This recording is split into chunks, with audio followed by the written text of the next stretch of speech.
All right, I think it's streaming live now. So,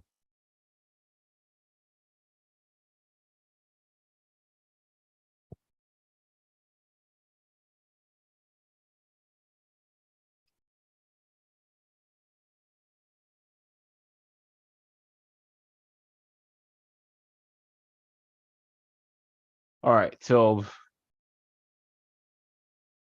when you get a new job, what happens? What offer letter? So you've spoken with them, you've done your interview, you get an offer, right? Typically, offer is going to come in one of two ways, or maybe two. These two will happen. You're going to get a call from the recruiter that you've been working with, or the HR from the company, and they're going to call you and let you know, hey, how did your interview go? Sometimes they try to just lead you up and then just sort of going direct and saying what they have to say. They might try to play games a little bit, but they'll call you and let you know, well, everything went well. I know you've been waiting for the last couple of weeks, but they really liked you and would love to extend the offer to you. What do you think? Right. And, you know, and then with that, they'll let you know they extend the offer to you and they will send you an email typically with the terms of the offer.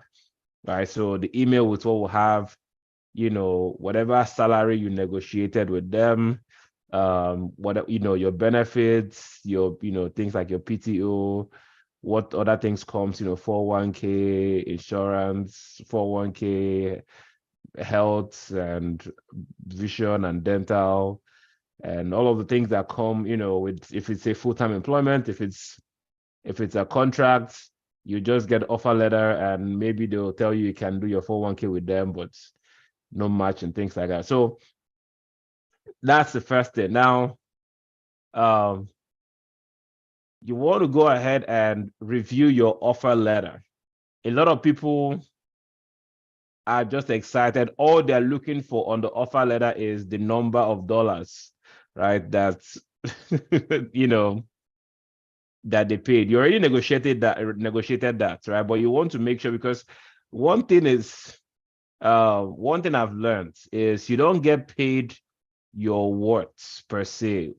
You're paid what you're able to negotiate, right?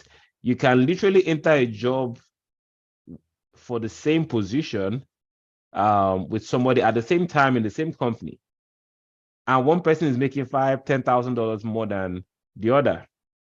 And the only difference is one person said, hey, this is what I'm going to take. And they showed up in the interview and they held their own, right? So it's what you negotiate, you're going to get. But you also want to, before you sign that offer letter, again, companies are not necessarily looking to go and interview 10 people or do interview process all over again. So trust me, you have some leverage if you've got to this point where you have an offer, right? If there are things you want to not just look at the amount of money, because it is what it is. The money is the money. But there are other things you might have, right? Or maybe you talked about and they're not reflected. Maybe there are certain things you want to see reflected in the letter, in the official contract that you sign. And you might want to point it out and say, hey, I know you remember we talked about this. I don't see it spelled out in this offer or in the contract. Just wanted to make sure that it's in there. Can this be adjusted and added? Right? Maybe there's a PTO thing you negotiated, and maybe when they were trying to get you on there, they said, hey, you know what? Instead of 15 days PTO, we're going to give 20. Right? We can't increase your salary beyond 110,000, but we can do 20 days PTO. Right? Something like that.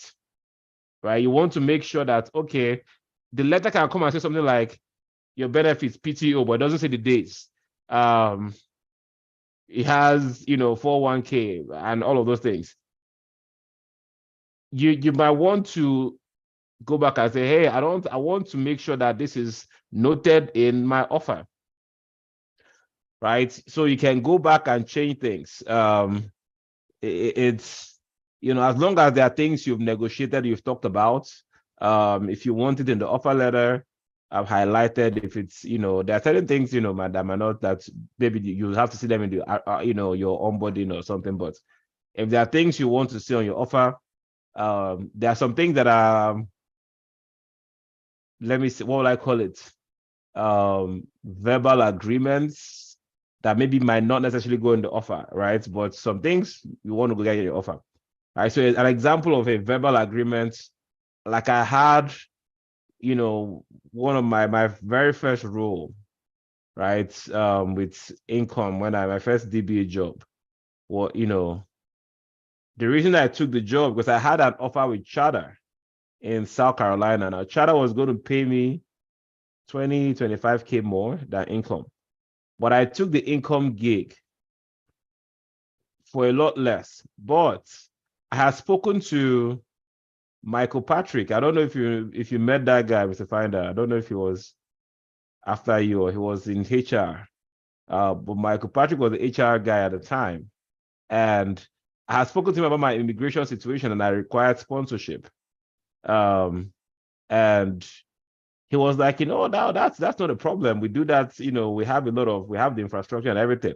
Now there's procedures and everything involved, and there's laws of the land requirements that the company has to meet and I need to meet before they can begin the sponsorship. So that's not something they can put in an offer letter, right? Because we're going to sponsor you. Before you opt to sponsor somebody, you have to make sure that you can't find, there's all those, you have to list the job, make sure they didn't find a qualified American to do it, all those kind of things. So they can't promise me an offer when that means they are skipping the process that by law they're required to follow, right? So those kind of things might not be in an offer letter, right? But if I've had another offer that I got and we had negotiated I had spoken to the HR or something, where I had gotten a particular amount in terms of money. But somehow when I got the offer, it was like less. I think it was like 98K or something funny like that. And it was way back. I literally, because I interviewed, by the time I got home, I was still driving home and they called me to make me the offer, sent me a letter. So I checked my phone, looked at like, and nobody's signing that. And I called them back like, nah, this is what are we doing? Are we playing here? What are we doing? So, and immediately, literally, I didn't make it home, and I got an updated offer letter. Right, literally getting close to $17,000 in additional to. So don't just rush to sign an offer letter. Is what I'm going. Right, read the offer, read the terms, make sure it's exactly as you expect it to be. Now, the one thing you don't want to do is don't be a person that lacks integrity and go and now try to squeeze something in that you didn't negotiate or you didn't talk about, right? If it's the only thing I want you to push for is the things you already have been kind of promised or you discussed, but don't come in and say, you know what, I want to.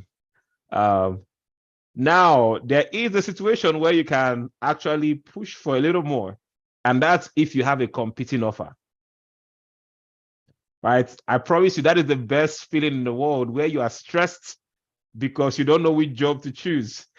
It is one of the best feelings in the world. For me, it was more surreal because I was wondering, so Namibia, this is not happening. It's also frustrating though, because it's frustrating, but it's also like I just feel like, wow, look at me. What's going on here? It's more frustrating. Let me give you an example here. Yeah. There was a way back, I got 2 jobs. Just summarize it. I got 2 jobs. I was praying. I said, God, if you want me. So first of all, I asked myself, because it's a matter of faith, right? I'm like, if God didn't want me to get this job, why did he give it to me? I have 2 jobs. So what happened was I took the first job and I did it for 2 weeks. I'm like, nah, this is not me. So now ran back to the second job. I thank God they still had it for me. I'm like, yeah, maybe God just wanted me to go and experience the first job and see that. But again, it was all confused. Nobody understands how God works, really. Yeah. That was my experience. It was very nerve-wracking for me. Yes, it is. I don't want to make it. Yeah, because the job you choose, it's literally a life decision. It's not just the job. It's going to affect your quality of life. And so that choice is difficult, but I like those kind of problems more than, not having that option or trying to figure out how I'm going to, get money to buy things. So So where I was going with that is you want to, if you have a second offer, right? This happened to me on multiple occasions, has happened on multiple occasions. When I moved from income and I got two offers with, I think I've told us about this one with New Point Media Group and Parking Soft. And it was fun and scary, like you said, sir, because one, I was leaving the familiar to unfamiliar. Now there's these two people who were bidding for my services. Um, Newport Media Group was old school, laid back, old technology, nothing really going on type place. Parking Soft was the opposite. It was software development. It was everything I really like, for where I was at that time was the energy. But the different thing was Newport Media Group was 5-7 minutes from the house. And we had just had a baby. So, and that's always been my this thing is family over everything. Like that was so it was they were paying less money. It was a wackier, job situation. The other company, the guy was like, "Now I know you're not a BI or this thing, but I'm going to work with you. I'm going to like there was a learning curve, there was more money." They kept on upping their offer. Like I was literally using New Point Media's offer to work these other guys to get more, and they kept giving me more. I got more days, I got more money, and I still didn't choose them. Right? Because I think we make decisions based on our values. I think for me that was it was my first child. I've always been a family first kind of person. So that's the one occasion where I'll say use your advantage. Use, if you can, let's say you had a target in mind, you can always come back and even when I was a Southern company and then I was about to convert from a contractor to a full-time employee. They interviewed me, I had to do a new offer because I was literally, it was almost like a new job per se, even though I was already working for them. But then the full-time offer was significantly like, what are you talking about here? I gathered a list of offers that I already got prior, like, hey, listen, that offers I gave up to come here. Please don't play with me. So you can always use competing offers as leverage to get more. But that's the only time I will go and change the terms of a contract. I did something similar to what Mr. Finder did when I was that it was even 3 companies I was playing with, but I'm like, yeah, it was just too much stress. So that's one. So again, to make sure you review the terms, that's all of the stories. Review the offer letter properly. Make sure, really, any job, not just DBA job, any job, make sure you look at the terms. Make sure it's what you're expecting. Make sure it's what you already discussed. And then, once we get past that offer and you have everything, it's everything, don't delay in accepting the offer, right? So once you feel like this is the one offer and you're taking it, you have one offer on the table, take it. Well, a lot of times we'll make a mistake of maybe I had a really good interview with 2 companies, but one company made me an offer, the other one hasn't offered me anything yet, and I'm still waiting to hear from them. Don't delay the first one that has made you an offer because you want to see what the other guys, even if you like the other company and you wish it would be the ones that'll call you. I would say still, again, the job employment in most states in the US is at will. That means you can be fired without warning, but you can also quit. The 2 weeks notice thing is, they put it's a courtesy, right? It's a courtesy that, like, hey, if you're going to leave, give us 2 weeks to fill your position. But a lot of people just quit and then just they don't even quit, they just ship their laptop back and say, I'm not doing it again, right? And because it's at will, that's what, at least for Georgia, for example, Georgia is an at will state. So you want to, you're not bound. It's not a covenant per se. It's not a blood covenant that's not breakable. right? So don't delay accepting an offer because you're expecting a second one. Because for any reason, the other one might not come true. You don't want to jeopardize or start off on a bad foot with a potential employer, right? So you want to make sure you go ahead and once the terms of the offer are good and the way you want them, accept the offer and get your, get your start date. Even if it's a day before your start date, let's say another offer comes in and you like it better, you can always literally walk away from an existing offer. So don't delay anything because you're waiting for another one. So accept the offer promptly, make sure you're responding, communicating promptly. If they have any documentation they need, complete those things. Get familiar with all of the,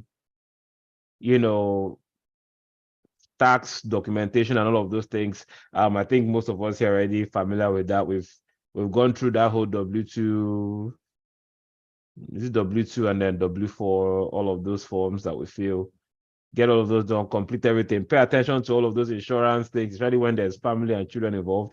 But now you're in, right? You do all the HR stuff. Some companies will have an orientation, a proper orientation, where you spend a week or so, where they actually take you through company culture, take you through, like Verizon, they had a series of videos, where you will learn about different things, conflict of interest, dealing with conflicts, just different things about. There was a series, it was like a whole academy so your first week, you're expected to go through, as part of your onboarding, go through those videos, or go through those trainings. When I was at Southern Company, the trainings were actually, it was in person. We had to go through those sessions. So so just expect there'll be some and I've been to, when I was at Access Insurance, I just had a day, sat down with HR for like a couple of hours, maybe like less than 2 hours. They went over like a PowerPoint that they printed out. So it wasn't a big deal. It was just me and the lady. And we went through everything, just went to blah, blah, blah. Then they do a tour of the building, show me how to get in, get out, where the food, snacks, gym, all of those things. So different strokes for different folks, right? Some companies have an elaborate onboarding orientation. Let me say orientation because orientation is part of your onboarding. Some companies have a very robust orientation process and some don't. During the onboarding, the orientation, please, there are, especially for some of these bigger, well-established companies, be immersed and ask a lot of questions, right? Because again, for the people there, a lot of them just go, some of the people go, facilitating the sessions are not necessarily, they're not necessarily trying to, they're just doing it. They've done it so many times. They're not necessarily thinking about the fact whether am I imparting knowledge or not, are this forgetting or not. So like they go into some, technicalities. They might go into some technicalities that only people who are already working there would know. But because they're so used to everything, they don't realize that they confuse everybody. And somebody does ask questions. But a lot of hidden benefits that might not even be on your offer, that might not even be on, documented, might be available to you, right? I remember at Southern Company, as in their wellness department, there was, you had access to their fitness center. So their fitness center was there, but the fitness center also had, there was the medical side. You could get all these free checks, medical checks and things done. Flu shots were available for free. These things were not, they are not in the offer, but you learn about them during orientation, right? So flu shots were covered, for all of the staff. You could even book like, they had what do you call them? Like a masseuse, a massage therapy person. In the gym, you can book sessions, ask questions. It was incredible, the amount of things that were available. and if you, it's down. I feel like some things, you just want to get to work and you're not necessarily paying attention. That was my case. It was later that I figured out, man, I had all of these things. Like our startup company, the reason I missed it was I started as a contractor. And so those things were not available to me. I had to be paying. I was already paying to use the gym as a contractor. Um, but all of that benefits was not available to me. But when I converted to a permanent employee, right, I didn't mentally I still was in contractor mode for a while. So I didn't realize it was later on that I started paying attention and I asking questions. And I had a lot of cool things that were available to me as an employee of the company. So it's pay attention during those boring orientation sessions. They'll bore you. Just drink your coffee, stay sharp, because there might be good things in there. You work there, all of those things are your right to enjoy, so don't miss them. One, sorry, Go ahead, sir. Yeah, one thing I wanted to add real quick is there is the issue of bonus payment in most companies. They hide it. If you don't ask, you don't get. So I've been fortunate enough to always get bonus when I join companies. In fact, there was one time, but it's a good and bad thing though, because there was one company I worked for. They termed me highly compensated employee, and I was in the rank of the directors and VPs. Meanwhile, I was just a DBA. So it turns out that it beat my butt because I was actually let go after 3 years when one of the VP just came and looked at this blackface and said, "Why am I paying you so much? Out of 10 managers and DBAs, you are the most highly paid." So my response was, "Did you look at my resume, sir? I have 2 masters. So what are you talking about?" But again, that didn't help me much because I had bonus, I had a high salary, and because when I negotiate really hard, like I'm the best thing that happened after sliced bread. But again, you get it, and then when they're looking to cutting people, you'll be on the chopping block. So just the bonus is important. Just that's those things are, you're correct. Are the like bonuses you have to ask for, especially those ones that come, end of the year after based on performance. You want to make sure you understand those things and how they're working. Some companies have a transparent process, some don't. You have to ask, you have to schedule those sessions, with your manager and talk through. When you have those appraisals, you should start anticipating your bonus. You should start having that conversation, way early enough so that there's no missing, misjudged expectations.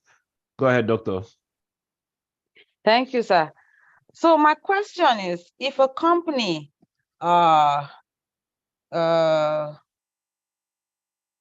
promises you a sign-on bonus, when do they usually pay it? Is it immediate? A lot of them will tag it onto your first paycheck. Because this place that this job I just got is not paying me as much as where I'm working currently, but they're also giving me a sign-on bonus that they want to give me after 3 months, half of it, and half after 1 year. But I've not accepted the offer because I just got the offer letter like 2 hours ago.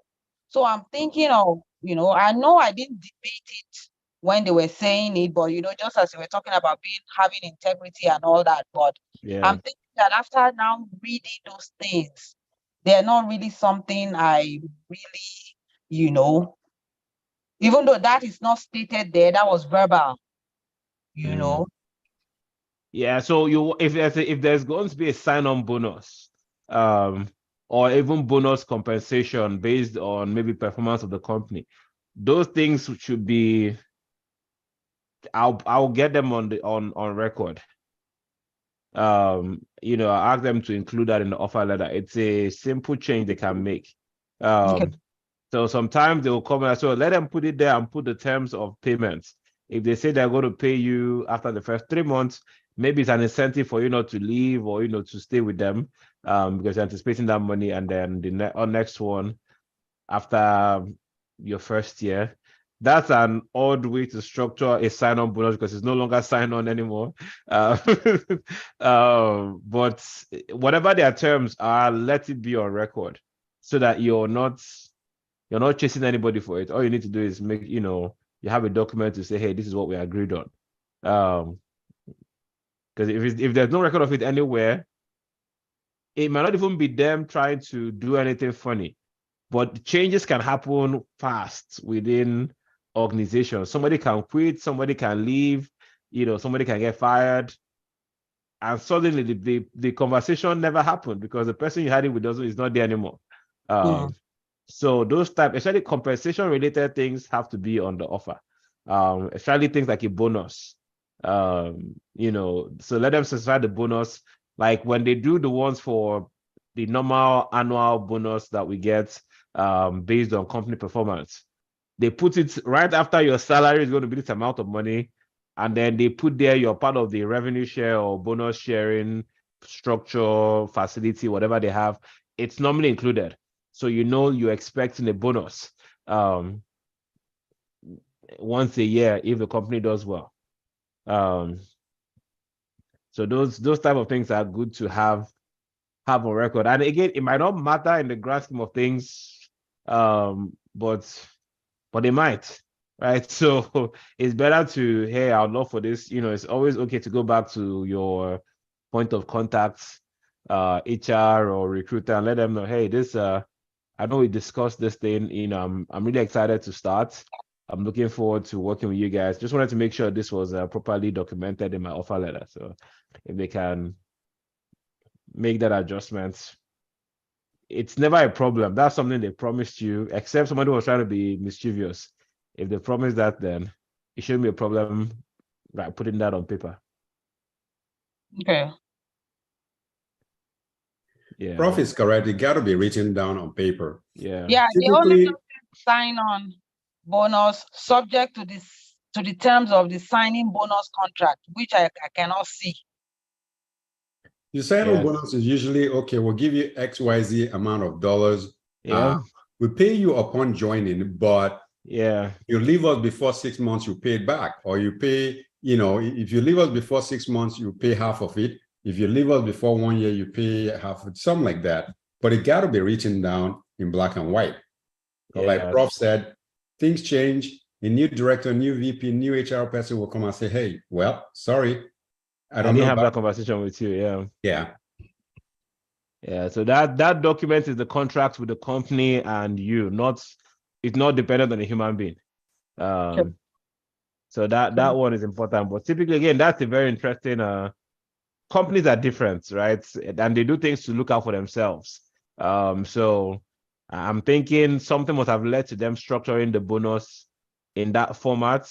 Because typically sign-on bonus will come your first paycheck, you just get one really fat first paycheck. Maybe after your first 2 weeks, or depending on when the thing comes, or first pay cycle, you get the sign-on bonus and then you get your I wish I had listened to this thing before I had this conversation. I would not have agreed because I've never worked on a job that they gave a sign-on bonus. Well, I mean, now you can go back and have a conversation. You can, because you've not accepted the offer yet. No, I'm not. So you can at least get the offer letter adjusted. It's not late at all. It's not late. Yeah, you can get the offer letter adjusted. So even if you don't change the offer or the structure or the terms of it, at least get the offer on, okay, you're making, this is let it be in black and white. That's this is what they've offered you. Okay. Yeah, so that's still in the offer realms, and then the bonus realms. Now a lot of maybe since we are in that bonus conversation, I'll add this.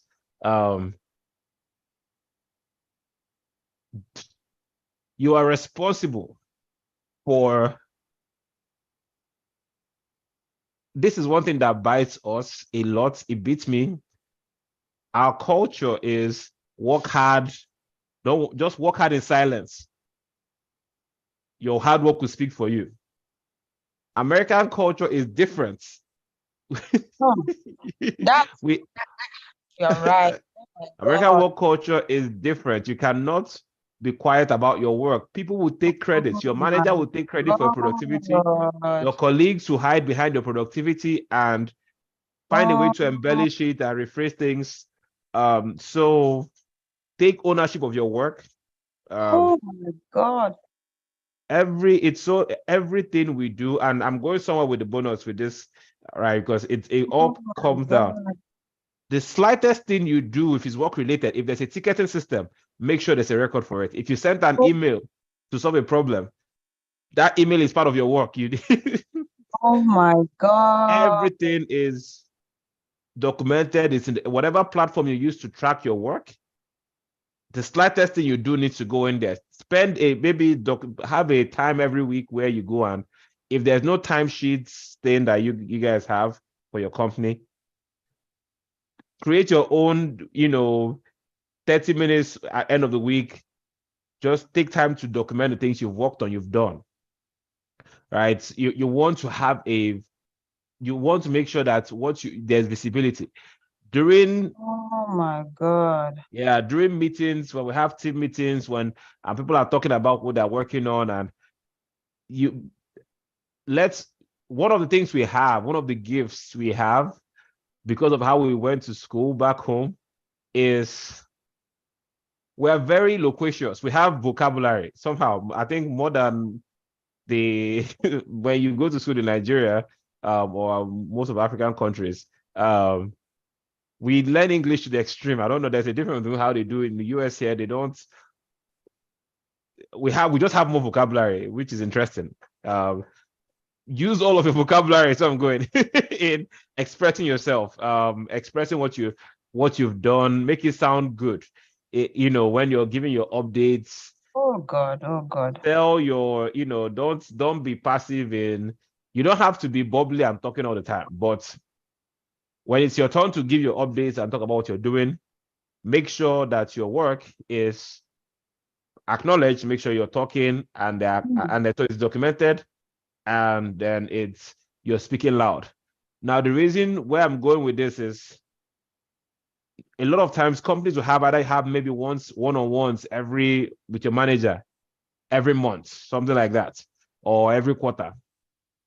During those times, that's where you're discussing your progression, you're presenting, your progress, and maybe looking at priorities and all of those things, right? Hmm. Those things you document are your tools. That's your conversation. So when it's time to have conversation about a raise, a bonus, why you are Hmm. qualified for that bonus, it Hmm. is the things is not, I work hard. No. You have to show them I close around 300 tickets every month, right? I'm one of the Hmm. most effective DBAs, right? So you're not just going and saying, "Hey, I work hard." Nobody does not work hard, right? But you're Hmm. bringing receipts when you're having those conversations. You're showing this is how I've worked. This is how the things I've accomplished. A lot of companies have like this goal setting things they do where the manager can set expectations for you, things they expect you to work on and improve on and do all of those things. So you have those milestones. So everything you're doing, you're tracking it towards those milestones that your boss has given you. Um, so that when you go to meet them to have that appraisal meeting, you're not waiting for them. Like you already completed the appraisals, everything is ready, and you can, based on what you've done, show how you've met or exceeded the milestones they've set for you. Because that's a lot of times you got a bonus or you didn't get a bonus, because now they have to go back and grade you or do some grading system that now determines your points how much you get in the bonus, bonus or any of those things. So it's so important that you're loud about what you're tracking, what you're doing, and it's known. Because if we work hard, yes, people, they will acknowledge your hard work, but it's not the hardest working people that get the best recognition. It's the people that know how to present their case. Doctor, go ahead. I think you were raising your hand. Ah, Lord. You see this job that I'm leaving because the manager frustrated me. And that Mm, frustration is not for any other reason than the fact that I work hard, but mm, because I say to myself, that first statement you made that your work will speak for you. I don't talk, I don't, mm. I just believe in doing my things, covering from, doing things for my team. I'm a supervisor. Yeah. There's so many things I've implemented. Even the other people I work with, my peers, my co-supervisors, it came to a point that during the mid-year review, she said I lean on my peers to get my work done.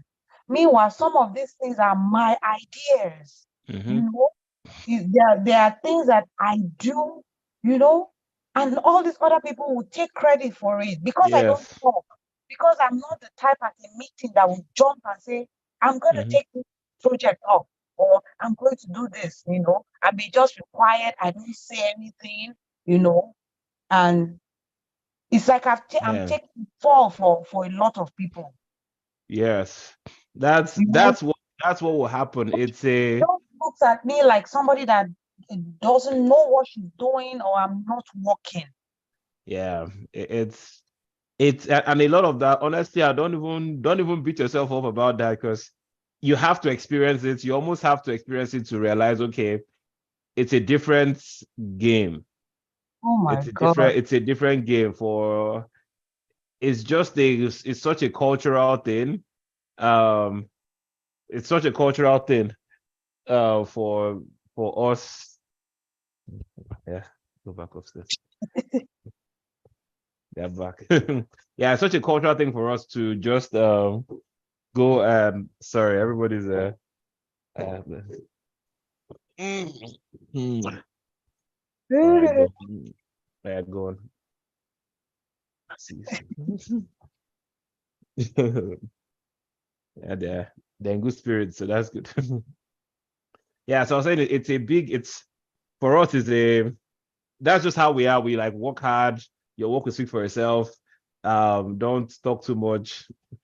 Unfortunately, in America, we have to raise our voice, raise our hands, Hmm. um, and even call people out, right? When people are trying to be funny, you know, it's totally fine to say, no, that's not what happened. That's not exactly correct. That's not entirely accurate. Right? There are diplomatic languages you can use to tell someone like, well, we're not going to do that. So because people will come and make you look like they want to attach themselves to your efforts so that the credit will be shared when you didn't do anything, right? And so you want to be a team player, but even like it's like maybe when there's on-call rotations and I'm taking up on-call time for people.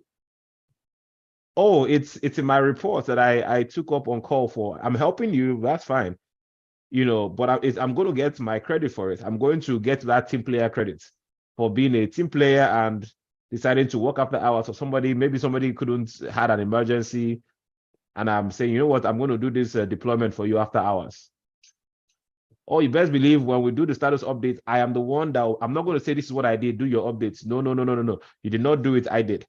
So I'm going to come and during the time to give updates, it's me that will speak on so even if they call the person, let's say during the nobody knew and I did it for you, right? And it's time to give updates and you want to start speaking, you know, at some point I'm going to jump in and talk about exactly what happened and how I was one that, I stepped up for this person. So typically people supposed to give credit to who people are supposed to do the right thing, but people don't always do the right thing.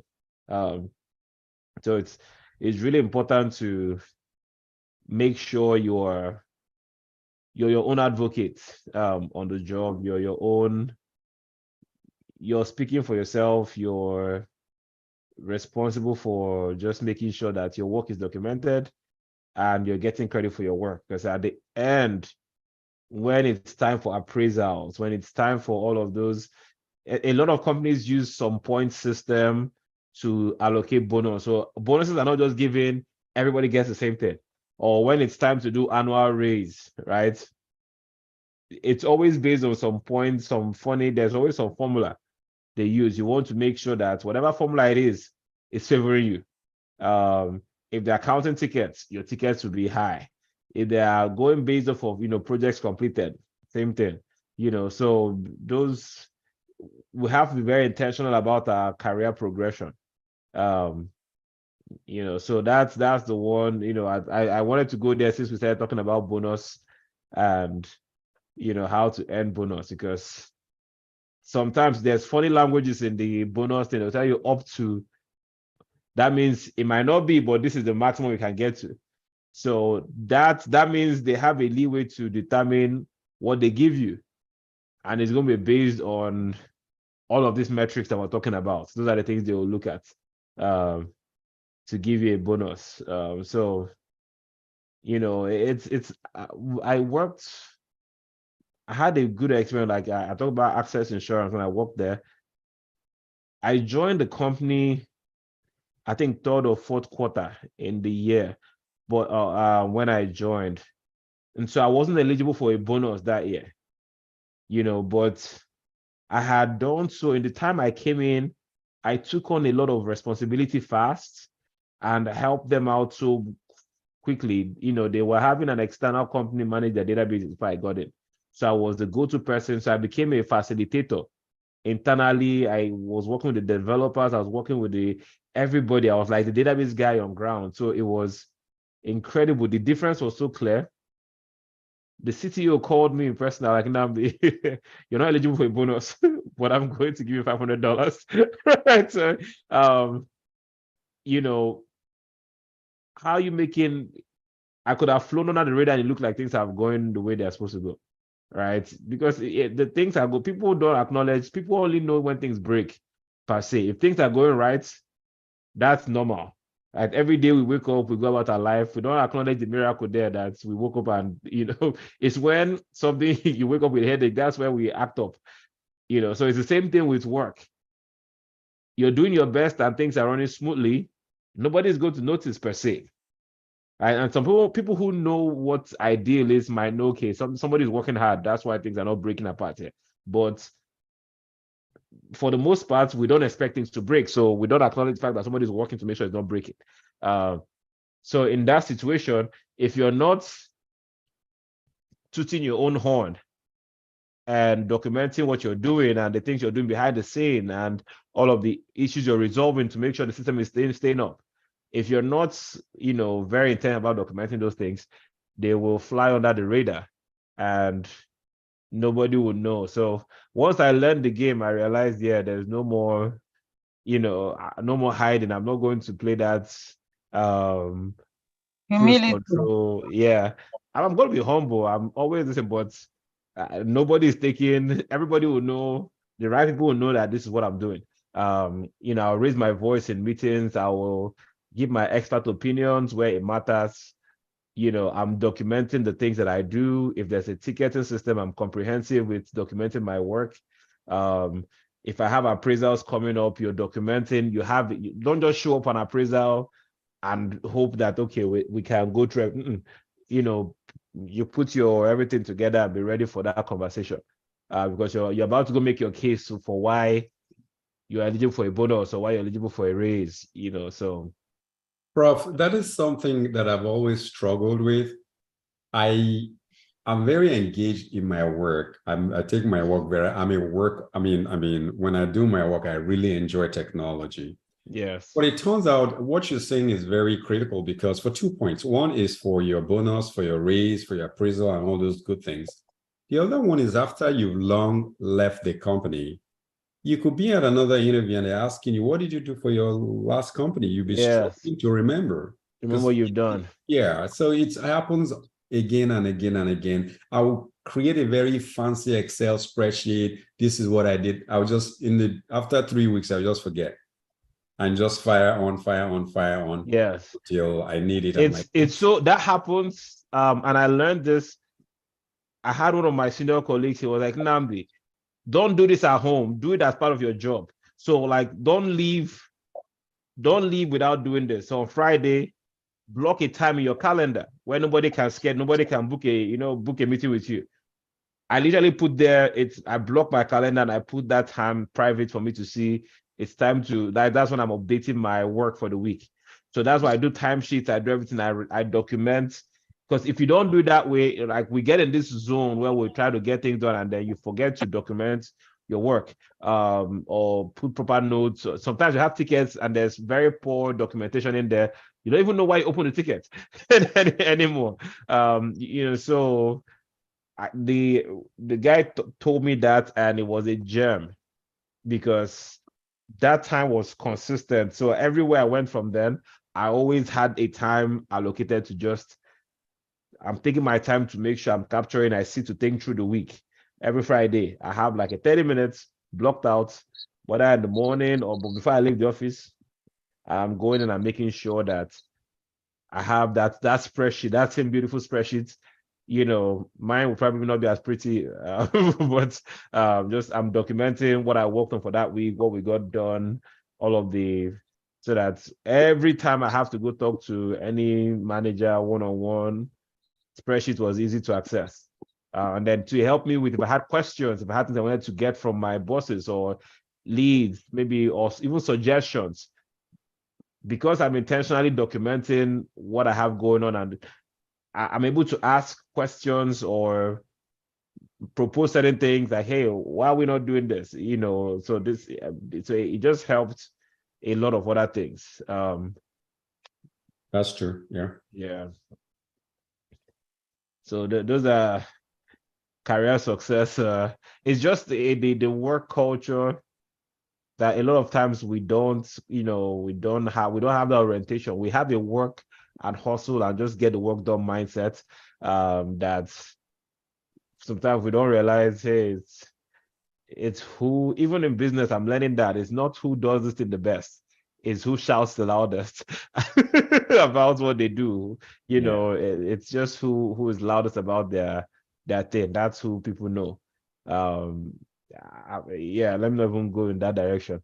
I've seen terrible people talking. I'm like, what do you say you do again? So I don't know how to segue back to where we're going anymore, but that's offers. Now you're in, you go to orientation, you make sure everything is documented. There's one key thing I want to add in your onboarding once you get past the HR onboarding. Last thing I'll talk about, and then we can call it a night. Documentation. And what I had in mind with documentation is most places will have like a list, a server list, naming conventions, active jobs that are running, those type things. You want to grab as many, then you see them talk about some environments, what they do, what applications are sitting where. You're not going to get familiar with everything in one sitting, but it's important to immerse yourself thoroughly in any of those technical documentations that you get, especially the server lists, the jobs, those maintenance tasks, the monitoring tools, the tools that you guys are using. You want to make sure that you go through those documents, you familiarize yourself with those things. That's where you set yourself up for success, because a lot of times we ease into the job, right? Most except you're hired, and then I've been in a situation where you come in and they need you to start solving problems they want. But for the most part, if you come into a team structure, if there's already an existing team, they're not throwing you in the fire day one, right? So normally it's like a couple of weeks to a month where you're easing in and you're getting familiar with stuff. And a lot of people just while away that time. But I always tell people the first thing, once you get access, you get your logins, you want to make sure your email is working and you're added to the mailing list for the DBA team. If there's a team, the reason why I want that to happen is, even if you're not doing anything yet, I want you to start seeing what notifications are they getting, what issues are they, are coming in the emails, how are the people responding to these emails, right? What's their process? You're going to learn so much from just watching emails and conversations. You're going to now learn, okay, okay, these ones I need to route them to a folder. These emails, I need to organize my email a certain way. These are just notifications. I don't have to see them in my inbox. But you want to get those emails, you want to start paying attention to them, see how people are responding to notifications. You start learning about how things, because you want to be ready on the day your number is called. The day they're like, hey, this is your turn, Mr. Ali. Like, hey, can you look into this? You should start sounding exactly how everybody sounds in a way, because you've seen it done. And then that's a time to start asking questions as well. Because it's always better to ask questions when you're not on, when your feet is not held to the fire. When it's not you trying to, people start asking questions when it's their turn to fix something and they run into roadblocks. But I always say, see yourself as those, even if it's not for you, it might ask yourself, what would I do if I was supposed to solve this problem? Right? What questions will I have? And so if they go about it a different way, let's say they put some vague explanation what they did and solve the issue. Ping the guy directly, like, hey, you know what? I wanted to get some more clarification. How exactly did you resolve that issue? So I'm thinking, this is what I was thinking. Is that what you did? Something like that. And then they'll come back and say, oh, no, this is what I did, because they are used to it, their process. And so they might be a bit lackadaisical about their responses when they send emails. But you're new. And so it's important to understand, okay, this is what they did.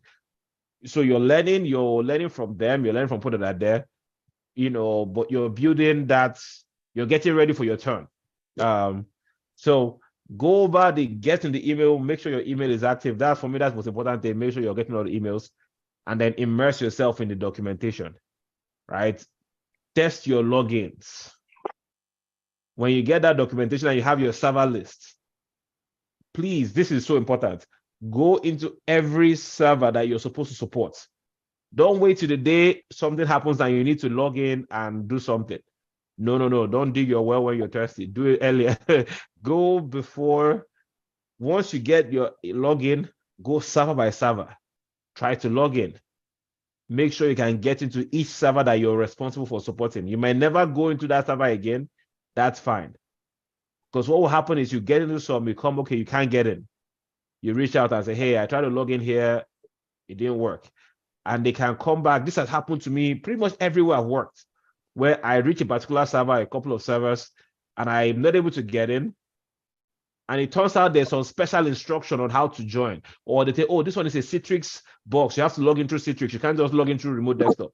And so now I've learned something. They're showing me, okay, there's a different way. But if you didn't try to get into all of these ones, I had one where it was a command prompt. It was Windows. What was the Windows? This command prompt Windows where you're not all command line. And so I signed in expecting to see the things to click, and I had commands in front of me. So I thought something had crashed, right? Because so I was a bit confused for a minute. Right. But the good thing is I want to ask questions. And again, people were kind enough to explain to me like this, oh no, it's not what it seems like. So, but it was good that it was an easy, fun question, because at that point there was no consequence, there was no fire. If you ask that same question when they got a notification that memory is high or something is going on or there's fire burning, and now you come back and say, why am I not seeing anything? What's going on here? It won't be as funny anymore, right? So those are key things to do to get yourself comfortable as you get into a new position. All right, so yeah, I want to stop here because we'll start navigating of in-house shenanigans. It's always a fun conversation. Any questions with every of the things you've said? Anything? I think it's been an interesting conversation. Just pick one or two things. Like I'm honing in on this documentation because it's always biting my butt at time. Yeah, I got to do better in that space. Yeah, it's difficult. It's not fun. Yeah, it's not a fun thing, especially for tech people like ourselves. it is the most boring thing to do, to try is, to remember what you it is boring and stressful, but we are the most vulnerable to our work being, not plagiarized, but credit not being given, um, all this type of thing. So it's just something we have to do. We have to do because we want to thrive in the workplace. We want to make sure we are positioned as valuable employees. Um, you see, like our sense of value, like what happened with you, right? It was like, hey, can you see I have 2 masters? For us, it's like, come on, man, you're not overpaying me. I earned it. yeah. I earned it. Have I, not delivered on any task? Yeah. I feel like if and for them, like that's bull jive. Like, who cares? I have 1 master and I'm your boss. That's kind of like probably what that's probably what they were thinking. Yeah. Like that doesn't move the needle for me. How are you helping us make this money, or despite this money we're paying you?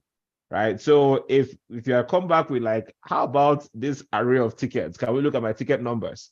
All right, or all of these critical things you've done that save the company money. Now you've justified why I'm an essential part of this, organization. Because for those guys, they don't really, they're politicians for the most part. True. They're politicians. They are just there to massage egos and all of those things. And so, and they'll make that firing sound so good. Like, you'll be like, man, it was a good idea letting that guy go. Yeah. But So I'm also let me wrap this up real quick. I also fired my boss too. I was with Cox Communication. That was my first job. And I yeah, went to him, I'm like, hey, then I think my salary was 89K. This is 2003. And I said, I think I need more money because I was the head of the DBA group, my first job. yeah. He just joked, yeah. I think I need more money too. I'm like, for real? I just went the next day, I just wrote my resignation and I put it to his table. He was running up and down. So I left, So it's not, being a DBA is really cool. If you know what you're doing, is a really cool job. Yeah. That's why I'm coming back. I've been away, but I want to come back. When I was a DBA, I was firing my employers. Now, as a program manager, employers fire me. I'm like, wait a minute. Yeah, because there's that, because like, hey, what are you going to do? Like, I know, like in a week and a half, I'm going to get myself in. It's not why would I stay and take all this Exactly. rubbish from you? Yeah. So the thing is that they don't know. Most people, program management is what? Just asking people, raise issues and resolving problems, right? But being a DBA, most of your bosses will not know what you do. It's technical. They don't know what you do. So you're in a space, because when I was in Cox, there was a time I used to have Tuesday and Wednesday off. I just sit at home loafing. Why? Because I tell them that those are the days that I do backup in the night. Meanwhile, I scripted backup. I scripted the backup in 2 hours. The backup is done. I'm at home. He doesn't know what I'm doing. Yep. Yep. All he knows is the day auditors come and say, give us a backup. You may, hey, that's it. That's it. Once you're scheduled, this is how it's happening. Mm-hmm. Yeah. Anyway, thank you, guys. Thanks for sharing. I think Doctor had her hand up. Can get Doctor's question and then we'll shut it down. Doctor was reviewing her engagement. Yeah, I think she's having a whole revelation now. I will make the comment off air. Okay, all the best, Doc. Okay. All right. Alrighty. Thank you. Bye-bye.